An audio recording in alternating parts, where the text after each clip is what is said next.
শিয়ালদা কোর্টের রায় সঠিক হয়, ওনার অবশ্যই এই মুহূর্তে মুখ্যমন্ত্রী পদ থেকে পদত্যাগ করা উচিত।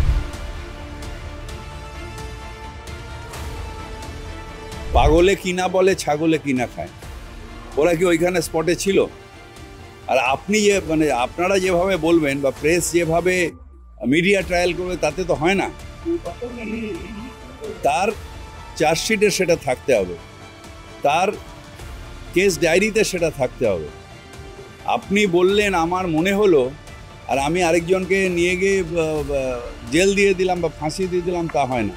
তথ্য প্রমাণের ওপরে বিচারক বিচার করেন, এবং আমরা চাই যে সিবিআই যে তথ্য প্রমাণ দিয়ে সেটা যথেষ্ট নয়। যদি কলকাতা পুলিশ এর তদন্ত করতো, নিশ্চিতভাবে ফাঁসি হতো। আমিও চেয়েছিলাম আমরা যে এটা একটা বিরলতম অপরাধ এবং তার ক্যাপিটাল পানিশমেন্ট, এটা আমরা সবাই চেয়েছিলাম, যাতে আমার কোনো মেয়েকে এইরকম খারাপ চোখে আর কেউ দেখতে সাহস না পায়। এটা আমরা সবাই চেয়েছিলাম। ওনার প্রতি আমাদের 100% সহানুভূতি আছে, কিন্তু এখতিয়ার বহির্ভূত কথা এটা ঠিক না। অত্যন্ত সহানুভূতি ওনার প্রতি। ওনার মেয়ে এরকমভাবে মারা গেছে, আমরা সবাই তার প্রতিবাদ করছি, এবং আমরা সবাই ফাঁসির সাজা চাই যে খুনি তাকে। কিন্তু তার মানে ওনার পুত্রীর শোকে এমন কিছু বলা উচিত না যেটা ওনার এখতিয়ারের মধ্যে পড়ে না। উনি এখন হয়ে গেছেন যাদের পাল্লায় পড়েছেন, এবার ওনারা পলিটিক্স করছেন তাকে নিয়ে, এটা ঠিক না। মুখ্যমন্ত্রী ওনার দয়ায় বা যে দলগুলো রয়েছেন লেফটিস্ট, তাদের দয়ায় কিন্তু মুখ্যমন্ত্রী পদে ওখানে বসে নেই।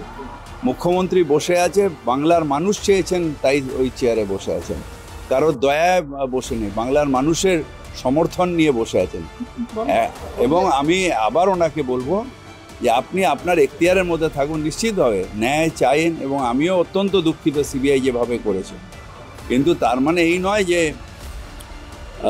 আপনাকে দিয়ে যা বলাবে আপনি তাই বলবেন। এটাতে আপনার নিজের যে মানুষের যে সহানুভূতি আপনার উপরে, সেটা নষ্ট হয়ে যাবে। বাড়াবাড়ি স্টেটমেন্ট, এটা সমস্ত সীমা অতিক্রম করে বাড়াবাড়ি স্টেটমেন্ট। এক কথা বলছেন, তার পরের দিন আর কথা বলছেন, তারপরের দিন আর একজন শেখাচ্ছে আর কথা বলছেন। রায় কি আছে? তার সঙ্গে মুখ্যমন্ত্রীর সম্পর্ক কি? আদালতের রায় কি আছে? মুখ্যমন্ত্রীর সম্পর্ক কি? আদালত পরিষ্কার বলেছে, তথ্য প্রমাণের ভিত্তিতে দোষী সাব্যস্ত করা হলো এই ধারায়, যেখানে ধর্ষণ এবং খুন প্রমাণিত হচ্ছে।